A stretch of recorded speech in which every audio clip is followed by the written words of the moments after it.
Hello friends, today again we are here to discuss a new chapter, that is how do organisms reproduce, that is from NCERT class 10th chapter number 8 and आज जो हम ये chapter discuss करेंगे ये exam के point of view से करेंगे। तो इसका जो डिस्कशन है वो थोड़ा सा हम जल्दी करने की कोशिश करेंगे ताकि जल्दी से हम एग्जाम के लिए इसको रिवाइज कर सकें। इससे पहले भी हमने कुछ और वीडियो चैप्टर नंबर 5 से और दूसरे चैप्टर से चैप्टर नंबर 4 से भी हमने डाले हैं। तो मैं रिक्वेस्ट करूंगा आप सभी से कि आप वो भी वीडियो हमारे प्लेलिस्ट से जाकर देख लें, तो वहां पर भी आपको बहुत हेल्प मिलेगी। इसके अलावा एक मॉडल पेपर भी हमने सॉल्व करके डाला हुआ है, उससे भी आपको आइडिया लगेगा कि किस प्रकार के क्वेश्चन आ रहे हैं और किस प्रकार से उनको सॉल्व करना है। आई होप मैं आपके लिए थोड़ी हेल्प कर पाऊंगा, इसी उम्मीद के साथ चलिए अब हम शुरू करते हैं chapter number 8। So chapter number 8 is how do organisms reproduce. The reproduction is a very important part of the life to survive the next generation, to bring the next generation to survive a species. Reproduction is very important, and without reproduction no species can survive in the environment. Here अब बात करते हैं reproduction क्या है, तो term पूछ लेते हैं कई बार, what is reproduction. Reproduction is the process by which living organisms produce new individuals of the same species. और रिप्रोडक्शन बहुत जरूरी है, किस लिए जरूरी है? For the survival and increase the population of the species, इसके लिए भी रिप्रोडक्शन बहुत जरूरी है। If an organism do not reproduce their population decreases and species will become extinct. आपने सुना होगा बहुत सी स्पीसीज जो हैं वो एक्सटिंक्ट हो चुकी हैं। आपसे मैं रिक्वेस्ट करूंगा कि किसी एक स्पीसीज का जो कि एक्सटिंक्ट हो चुकी है, किसी एक स्पीसीज का आप नेम जो है कमेंट बॉक्स में लिखकर भेजें ताकि हमें पता चले कि आपको एक्सटिंक्ट स्पीसीज के बारे में जानकारी है। इसके बाद बात करते हैं कि do organisms create carbon copies of themself. क्या जो ऑर्गेनिजम्स रिप्रोडक्शन करते हैं तो उसके बाद जो न्यू इंडिविजुअल्स का प्रोडक्शन होता है तो वो क्या अपने पेरेंट के बिल्कुल कार्बन कॉपी होते हैं? इसी बात को हम यहां पर समझेंगे। The DNA that is full form of DNA is deoxyribo nucleic acid. आप सभी को पता है ये DNA molecules in the chromosomes, ये कहां रहते हैं? क्रोमोसोम्स पे रहते हैं। चलिए इसको हम पहले समझ लेते हैं कि किस तरह से डीएनए मॉलिक्यूल्स सिचुएटेड होते हैं। तो ये एक डायग्राम यहां देखिए, cell of an animal cell का यहाँ पे एक डायग्राम है। तो इसमें आपको मिडिल पार्ट में जो ये पिंक कलर येलो कलर की जो स्ट्रक्चर दिखाई दे रही है that is a nucleus. Nucleus में क्या होता है? न्यूक्लियस इस तरह का एक स्ट्रक्चर होगा और न्यूक्लियस के अंदर आपको ये क्रोमेटिन, ये नेट जैसी कुछ स्ट्रक्चर दिखा दे रही है, that is thread like structure. और ये थ्रेड लाइक स्ट्रक्चर को ही हम क्या बोलते हैं? क्रोमेटिन बोलते हैं। और इसी क्रोमेटिन के बाद में जो है ट्रांसफॉर्मेशन बनता है किसमें? ये क्रोमोसोम्स बन जाते हैं। ठीक है, chromosomes that are composed of proteins and DNA. ये क्रोमोसोम्स का एक डायग्राम आपके सामने है, आप यहां देख सकते हैं।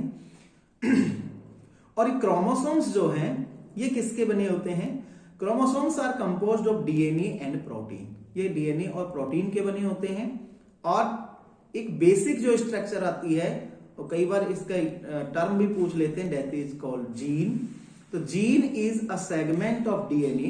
एक डीएनए का एक पार्ट होता है, एक सेगमेंट होता है, एक पीस होता है that codes for a particular trait. एक स्पेशल ट्रेट के लिए, एक स्पेशल प्रॉपर्टी के लिए एक जीन स्पेशलाइज्ड होता है। ठीक है, और अगर हम बात करें डीएनए की, तो डीएनए की स्ट्रक्चर कुछ इस तरह से है जिसे आप आने वाली क्लासेस में और ज्यादा डिटेल में स्टडी करेंगे। अब बात करते हैं कि ये जो डीएनए है दैट इज रेस्पॉन्सिबल, यही है कहां मिलता है? ये क्रोमोसोम्स में। in the nucleus is responsible for the transfer of characters from parent to the offspring. ये डीएनए ही वो एक यूनिट है जो पेरेंट से ट्रेड्स को नेक्स्ट जनरेशन तक ट्रांसफर करने के लिए रेस्पॉन्सिबल है. During reproduction the reproductive cells produce 2 copies of the DNA. जो सेल होती हैं, रिप्रोडक्टिव जो सेल हैं, वो इससे पहले कि डिवाइड होकर 2 सेल बनाएं, वो अपनी डीएनए की 2 कॉपियां बना लेती हैं और उनमें से एक कॉपी एक सेल में और दूसरी कॉपी दूसरी सेल में ट्रांसफर कर दी जाती है. DNA which separate into 2 cells, the DNA copies will be similar but not identical. यहाँ similar और identical का मतलब है कि जैसे आपने देखा होगा एप्पल्स, सारे एप्पल्स एक जैसे ही हैं, दिखाई देते हैं, लगभग दिखते हैं कि एक जैसे हैं. जितने भी ह्यूमंस हैं हम देखते हैं सभी एक जैसे ही हैं, सबके 2 आंखें, 2 हाथ, पैर और नाक, कान सब एक जैसे ही हैं. लेकिन कोई भी एक दूसरे के बिल्कुल सेम टू सेम, यानी कि उसको कहते हैं आइडेंटिकल कॉपी नहीं है. The same things happens with the copy of DNA. So the new individual have slight variation. थोड़ा बहुत variation उसमें आता है and from their parents. This is the basis for variations and evolution of new species. और यही वो base है जिसके बेस पर डिफरेंट टाइप्स की जो स्पीसीज हैं उनका डेवलपमेंट हुआ. उसके बाद बात करें तो यहां देखिए इंपोर्टेंस ऑफ वेरिएशन. वेरिएशन की क्या इंपोर्टेंस है इसकी बात हम करते हैं. वेरिएशन बहुत जरूरी है. DNA copying during reproduction is very important for maintaining the body designs of different organisms to survive in the existing environment. किसी भी एनवायरमेंट में जहां कोई स्पीसीज, जहां कोई ऑर्गेनिज्म एग्जिस्ट कर रही है, उसमें रहने के लिए, उसमें सर्वाइव करने के लिए उसमें स्पेशल टाइप की बॉडी डिजाइन होना जरूरी है. But the environment is constantly changing. Yes, environment भी कॉन्स्टेंटली चेंज हो रहा है and due to the changes in temperature, may be climate, water level etcetera, इन चेंजेस की वजह से एनवायरमेंट भी चेंज होता रहता है. If organisms can not adjust themselves to the changes in the environment, then their species will become extinct. अगर environment के अकॉर्डिंग स्पीसीज जो है अपने आप को तैयार नहीं करती हैं, सर्वाइव करने के लिए अपने आप को मॉडिफाई नहीं करती हैं, तो वो एक्सटिंक्ट हो जाएंगी. और ये मॉडिफिकेशन का काम इन द जेनेटिक सेल्स में ही होता है, वहीं से इनका मॉडिफिकेशन मोस्टली होता है. If there are variations in some individuals of a species, they may be able to survive the changes in the environment. और अगर वो उस चीज को सर्वाइव कर रहे हैं, उस चीज को अडॉप्ट करने में सक्सेसफुल हो जाते हैं, तो सर्वाइव करना उनके लिए इजी हो जाता है. So we can say that the variations in species is necessary for the survival of different species, for the evolution of new species. Further अब हम बात करते हैं कि रिप्रोडक्शन टाइप्स ऑफ रिप्रोडक्शन की अगर हम बात करें तो there are 2 types of reproduction. इस वीडियो में हम बात करेंगे ओनली एसेक्सुअल रिप्रोडक्शन की हम बातें करेंगे. सेक्सुअल रिप्रोडक्शन का जो पार्ट है वो सेकंड पार्ट में हम डिस्कस करेंगे, क्योंकि वीडियो बहुत लंबा हो जाएगा. इसलिए इस चैप्टर में, इस वीडियो में हम बात करेंगे ओनली एसेक्सुअल रिप्रोडक्शन की. तो कब आते हैं वापस. There are 2 main types of reproduction. First is asexual reproduction and second one is the sexual reproduction. अगर हम बात करें asexual reproduction की, asexual reproduction is a type of reproduction in which new individuals are produced from a single parent. Very important thing.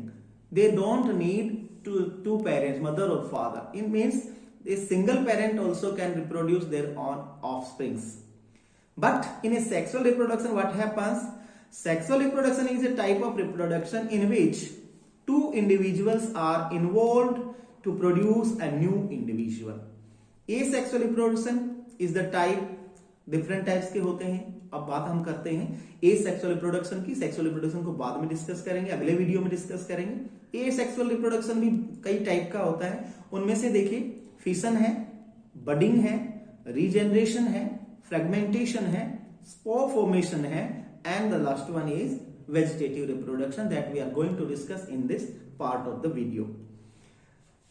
चलिए यहां पर diagram के through भी मैं समझाने की कोशिश कर रहा हूं. सबसे पहले आप यहां देख रहे हैं फिशन का एक डायग्राम दो दिखा रखे हैं, एक फिशन 1 और एक यहाँ पे 2। तो ये दो टाइप के फिशन हैं, इसलिए दोनों को अलग अलग हमने दिखाया। दोनों टाइप को हम आगे डिस्कस करेंगे। थर्ड वन इज रीजनरेशन की बात हम कर रहे हैं। फोर्थ वन, ये जो वीडियो है, पिक्चर है, this is about the fragmentation, और यहां भी फ्रेगमेंटेशन शो हो रहा है। और ये जो वीडियो है, ये 5 number, 6 number is about the spore formation. Last जो है picture that shows the vegetative propagation. इनके बारे में हम 1 बाय 1 और आगे डिटेल में डिस्कस करने हैं। चलिए, सबसे पहले हम डिस्कस करते हैं फिशन को। फिशन का मीनिंग क्या होता है? Fission meanings what? Dividing into pieces. Fission means to divide into pieces. Fission is an asexual reproduction by which a unicellular, ये इंपॉर्टेंट चीज ध्यान रखें, unicellular organisms divide and forms 2 और मोर इंडिविजुअल्स। अगर 2 बन रहे हैं या ज्यादा बन रहे हैं, उनके बेस पर अब हम फिशन को भी फर्दर डिवाइड करते हैं। So it is 2 types, binary fission and multiple fission. अब देखिए, in binary fission, in this method an organism divides and forms 2 individuals. Bi means 2. So अगर कोई ऑर्गेनिज्म डिवाइड होकर 2 नए इंडिविजुअल्स में प्रोड्यूस कर रहा है, तो उसको हम कहेंगे binary fission. First the nucleus process क्या है इसमें? सबसे पहले न्यूक्लियस जो है वो 2 पार्ट में डिवाइड होता है। आप यहां देख पा रहे हैं वीडियो में, सबसे पहले न्यूक्लियस जो है वो 2 पार्ट में डिवाइड होता है। उसके बाद जो है साइटोप्लाज्म भी 2 डिफरेंट पार्ट्स में डिवाइड होता है, और फिर 2 डॉटर सेल्स का फॉर्मेशन यहां पर होता है। एग्जाम्पल के लिए अगर हम बात करें तो amoeba and paramecium are having this type of reproduction that is called binary fission. बात करते हैं मल्टीपल फिशन की। मल्टीपल मीन्स मैनी, बहुत सारे पीसेस। अगर कोई ऑर्गेनिज्म बहुत सारे पीसेस में डिवाइड होती है तो उसको बोलते हैं multiple fission. In this method one organism divides into many daughter cells. Very simple, one organism divides into 2 daughter cells, that is binary fission. If one organism divides into many daughter cells, that is called multiple fission. For example, Plasmodium, you can see in this diagram here, one cell is divided into many daughter cells and that is called multiple fission. Plasmodium, that is the parasite for malaria. Okay, now coming to the next type of asexual reproduction, that is called budding. In this method a bud like projection is formed. Bud like projection, you see here, यहाँ पे देखिए आप diagram 1 में अगर देखें, hydra में show कर रखा है। हाइड्रा में आप देखेंगे इधर, और यीस्ट सेल में भी आप देखेंगे तो इधर राइट साइड में ये बड लाइक स्ट्रक्चर का फॉर्मेशन होता है। So in this method a bud like projection is formed on the body of the organism. The bud then develops into a new individual. यही जो बड है बाद में चल के एक नए इंडिविजुअल में डेवलप हो जाती है।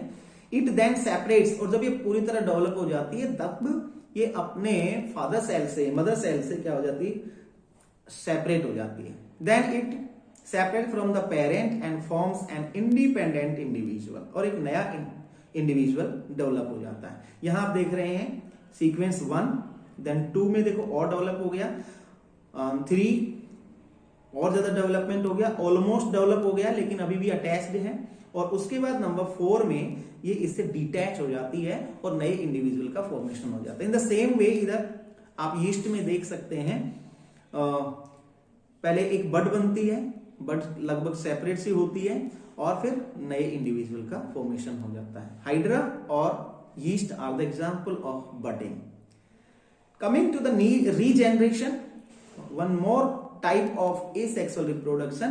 This mode, in this method a part of the body, if the organism is cut or broken by chance, by accident, can develop into a new individual.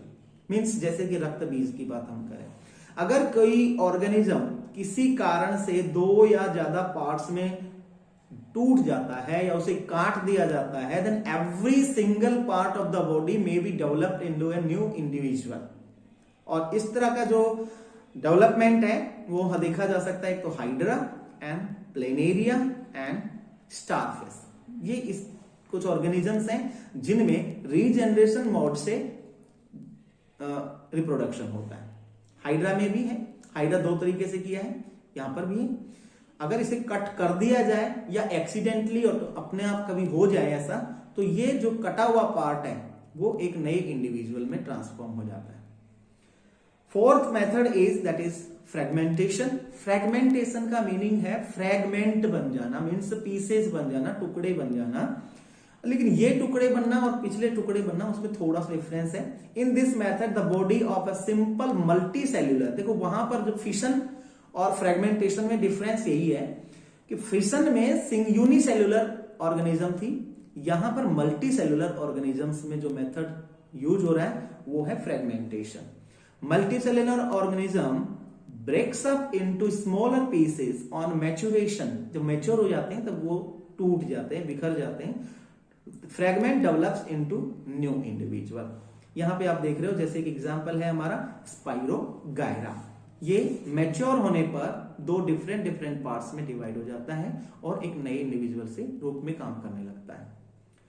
Next is coming that is spore formation, the very popular way of reproduction in fungi.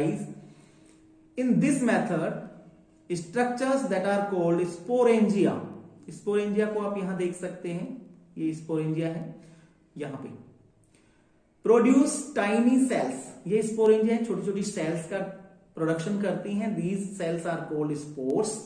When the spores come in contact with a moist surface, moist surface का होना जरूरी है कि देखते हैं हम जैसे कुछ इस तरह के खाने को हम रख देते हैं तो उसके ऊपर जल्दी से ये मोल्ड डेवलप हो जाते हैं। It develops into new individual, और ये किस में डेवलप हो जाते हैं, एक नए इंडिविजुअल में डेवलप हो जाते हैं। जैसे कि एग्जांपल के लिए rhizopus, mucor and penicillium, all these are the fungi. Okay, तो यहां पर स्पोरेंजिया है, स्पोरेंजिया में स्पोर्स डेवलप होते हैं। स्पोर्स को अगर सुटेबल एनवायरमेंट मिलता है, दैट इज सुटेबल एनवायरमेंट में क्या क्या इंक्लूड है, मॉइस्ट सरफेस इंक्लूड है, एयर है और थोड़ा सनलाइट अगर इनको मिलता है तो फिर ये डेवलप हो जाते हैं। आगे बात करते हैं वेजिटेटिव प्रोपेगेशन की। तो वेजिटेटिव प्रोपेगेशन में नया जो इंडिविजुअल का डेवलपमेंट है वो बॉडी के, प्लांट के किसी वेजिटेटिव पार्ट से ही डेवलप होता है। इन this method new plants are produced from the vegetative part of the plant like root, stem and leaf। तो यहां हम बात कर रहे हैं वेजिटेटिव पार्ट की। तो एक क्वेश्चन मैं यहां पे रखूंगा, आप, मुझे पता है शायद आपको पता ही होगा, ये तो वेजिटेटिव पार्ट है, तो आप बताएं कि प्लांट का रिप्रोडक्टिव पार्ट का नाम क्या है। रिप्रोडक्टिव पार्ट, ये आप कमेंट करके बताएं प्लांट के रिप्रोडक्टिव पार्ट का नाम क्या है। क्लियर? सो अलग अलग देखिए, यहां पर देखते हैं फ्रॉम रूट्स, रूट से डेवलप होने वाले न्यू इंडिविजुअल्स में डेलिया है, स्वीट पोटैटो है। स्टेम से जो हो रहे हैं that is potato and ginger. Leave से जो बन रहे हैं that is bryophyllum and begonia. Plants that are produced by vegetative propagation produces flowers and fruits earlier than those produced from seeds। बिल्कुल सही बात है। देखो, जो प्लांट सीड से डेवलप होगा या वेजिटेटिव प्रोपेगेशन से डेवलप होगा, दोनों में डिफरेंस ये है कि वेजिटेटिव पार्ट से डेवलप होने वाले प्लांट में जल्दी फ्लावर और सीड्स बनेंगे comparatively to that plant that is being developed by a seed. It also helps in the propagation of plants which do not produce seeds like rose, jasmine, banana, etc. और ऐसे plant को produce करने में भी ये method बहुत helpful है जिनमें बीज बनते ही नहीं है। There are no seeds in there, like rose है, जैस्मीन है, बनान है, इनमें सीड्स नहीं बनते। तो इनमें प्रोपेगेशन के लिए, न्यू जनरेशन को फाइंड आउट करने के लिए, न्यू जनरेशन को प्रोड्यूस करने के लिए ये मेथड बहुत ही यूजफुल है। So vegetative propagation can also be done artificially. Artificially भी हम वेजिटेटिव प्रोपेगेशन करवाया सकते हैं और इसके बहुत सारे मेथड्स हैं, जिसमें पहला है cutting, then layering and then grafting. ये तीनों हम दूसरा इसका वीडियो बना रखा है, आप प्लेलिस्ट में जाकर वहां से देख सकते हैं कि वेजिटेटिव प्रोपेगेशन की मेथड्स, इनको हमने अलग से डिस्कस किया हुआ है, इसमें वो इंक्लूड करेंगे, बहुत लंबा वीडियो हो जाएगा। चलिए इसी के साथ आज का जो हमारा जो टॉपिक है ये कंप्लीट हो जाता है। आई होप आपको समझ में आया होगा। नेक्स्ट पार्ट ऑफ वीडियो में हम सेक्सुअल रिप्रोडक्शन को डिस्कस करेंगे। होप आपको समझ में आया होगा और आपकी हेल्प मिलेगी। इसी के साथ थैंक यू वेरी मच। जय हिंद, जय भारत।